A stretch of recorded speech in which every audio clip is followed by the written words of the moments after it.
जीवन भर कृष्ण मेरे बने रहे, मुझ में अतिशय प्रीति हो द्वारिकाधीश की, सर्वाधिक प्रीति, सर्वाधिक स्नेह, सर्वाधिक विश्वास मुझ में बना रहे, ऐसा सत्यभामा कहती है। कोई हमें उपाय बताओ कि जन्म जन्मांतर तक हमें कृष्ण ही मिले, हर लीला में मैं उनके संग आऊं, जब जब भगवान की लीला हो, जब जब नारायण धरती पर आए, मैं उनके संग आऊं लीला सहचरी बनकर। उपाय बताइए कोई। महाराज जी ने कहा भाई इसका एक उपाय है, दान कर लेना चाहिए, दान करोगी तो ऐसा हो जाएगा। तो कहने लगी महाराज हमारे क्या कमी है, बोलो क्या दान करना है। बोले नहीं, जो वस्तु चाहिए अगले जन्म में उसी का दान करना पड़ेगा। आपको सोना चाहिए अगले जन्म में, सोने का दान कर दो। रत्न चाहिए, रत्न का कर दो। आपको सम्मान चाहिए क्या अगले जन्म में, सम्मान का दान कर दो। अगले जन्म में चाहती क्या हो? अरे गुरुजी क्या करते हैं आप, मैं तो कृष्ण को चाहती हूं अगले जन्म में। मैंने तो आपसे कहा जन्मांतर में मुझे कृष्ण ही मिले, द्वारिकाधीश ही मुझे मिले हर जन्म में। तो नारद जी ने कहा उन्हीं का दान कर दो फिर। अब बेचारी भोली भाली सत्यभामा कह लेंगे हमारा कर देते, करना क्या होगा? बोले करना कुछ नहीं, दान कर दो। अब भोली भाली सत्यभामा ने कहा किसको करें? बोले हमको कर दो, नारायण हमें दे दो। सत्यभामा को लगा कि भाई ये ज्यादा अच्छा है, और वो दे दिया उनके हाथ में जल। जम्मू द्वीप भरत देशे भारतवर्षे द्वारिका नगरियाम कृष्ण भार्या सत्यभामा भगवद प्राप्ति हेतवे जन्म जन्मांतर कृष्ण प्राप्ति हेतवे कृष्ण दानम। मैं कृष्ण को बार बार कई जन्मों के लिए पाने के लिए कृष्ण को ही दान करती हूं। नारद जी ने कहा देखो हम लेते तो है नहीं दान किसी का, हम सन्यासी हैं, पर भगवान का दान लेने में क्या जाता है, लाओ हमें दे दो। दान ले लिया। भगवान तो सारी लीलाएं जानते हैं, अंतर्यामी भगवान। भगवान अचानक अंदर आए, और जैसे ही भगवान अंदर आए सत्यभामा के भवन में, और नारद जी ने अपनी तंत्री माने वीणा ठाकुर जी के हाथ में पकड़ा दी कि ये से पकड़ लीजिए, चलो मेरे पीछे। भगवान आगे आगे और ठाकुर पीछे पीछे। भगवान तो अंतर्यामी मन की बात जान गए। तो कहा सत्यभामा ने कि गुरुदेव आप कहाँ जा रहे हैं? बोले मैं निकला, मैं तो भ्रमणशील हूं, कोई मेरा ठिकाना तो है नहीं, अव्याहत गति मेरी, मैं तो लोक लोकांतर में भ्रमण करता रहता हूं। तो ये हमारे प्रभु के हाथ में वीणा क्यों पकड़ा दी? अब बोले दान की वस्तु अब मेरे सहायक बन गए ना ये, अब ये वीणा लेके चलेंगे, मैं थक गया हूँ, बहुत दिन तक वीणा लेते थे, ये वीणा रखेंगे मेरे पीछे पीछे चलेंगे। नहीं ये कहाँ जाएंगे? बोले जहाँ मैं जाऊँगा वहाँ जाएंगे। तो ये यहाँ नहीं रहेंगे? बोले यहाँ क्यों रहेंगे? आपने गैया दान कर दी किसी पंडित को, तो पंडित अपने साथ गैया लेके जाएगा कि नहीं? आपने फल दान कर दिया, कटोरा लोटा दान कर दिया। मगर हमको तो कभी कभी कौतुक लगता है हरिद्वार में उन दिनों जब ग्रीष्म काल होता है और कई माताएं मेरे हाथ में खरबूजा पकड़ा देती हैं एकादशी के दिन। बीजना धन्य है, लड्डू पकड़ा देंगे, मेरे हाथ में ही देंगी। गुरु को दान देने से ज्यादा मिलता है,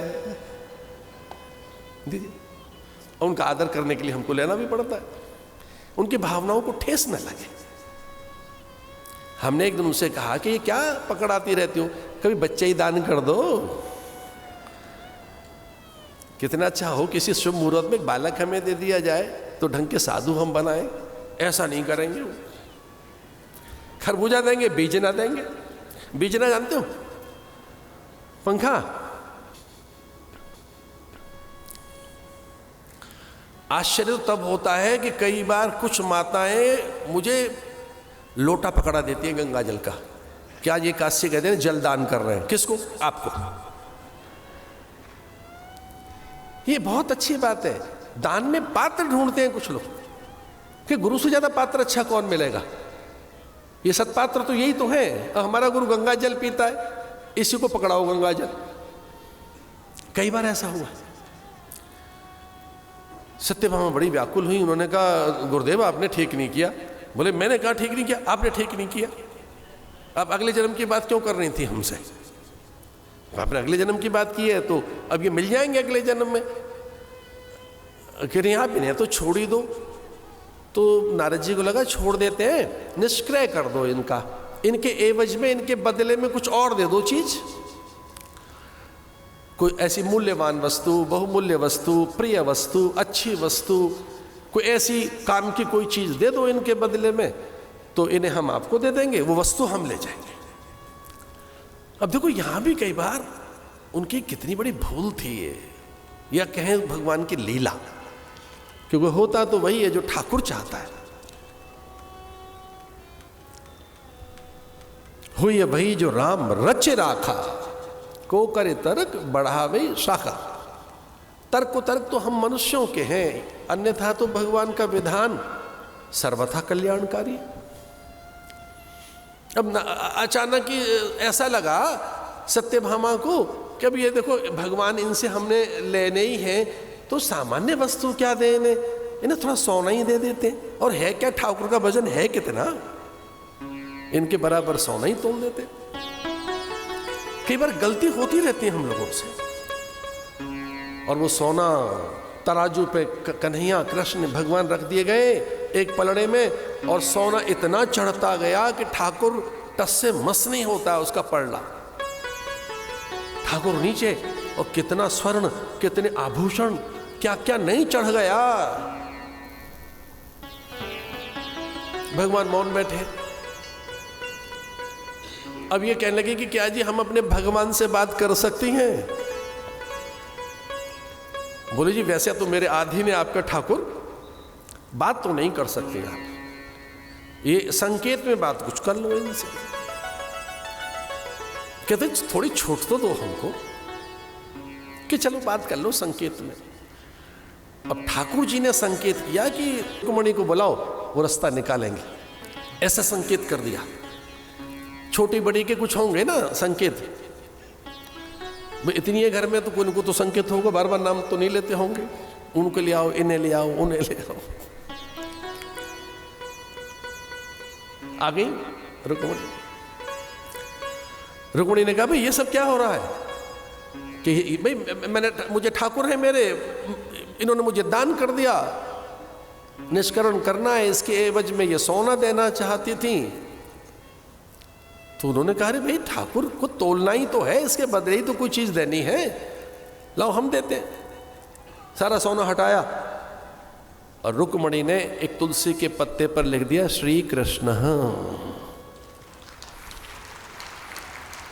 और जैसे ही वो पत्ता रखा तराजू पे, कृष्ण तो इतने हल्के हो गए, पत्ता नीचे और कान्हा ऊपर।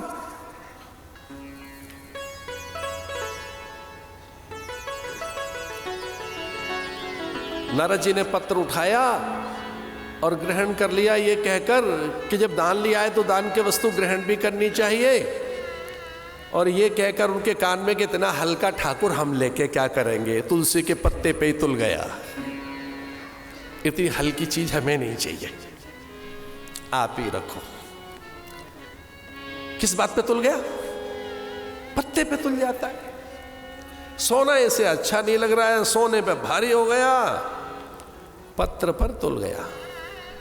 ये भेद की बात बता रहा हूं मैं आपको।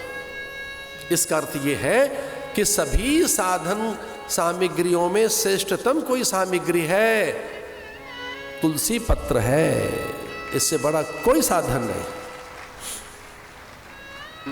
अकाल मृत्युहरणम सर्वव्याधि विनाशम भगवद पादोदकम पित्वा पुनर्जन्म न विद्यते।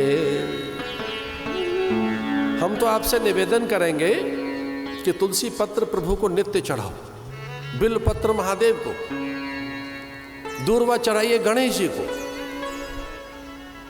हनुमान की वंदना करो, महादेवी की आरती उतारो, स्तुति प्रसन्ना देवी, देवी को गीत अच्छे लगते हैं, गीत गाए करो घर में, देवी जी को गीत अच्छे लगते हैं, उसी से जगराता आया है ना, स्तुति प्रसन्ना देवी, देवी गीत से प्रसन्न होती है। गायन, अच्छे ढंग से मंत्र गाओ, मां की प्रसन्न होगी। जलधारा प्रसन्नम शिव, घर में उपासना होनी चाहिए।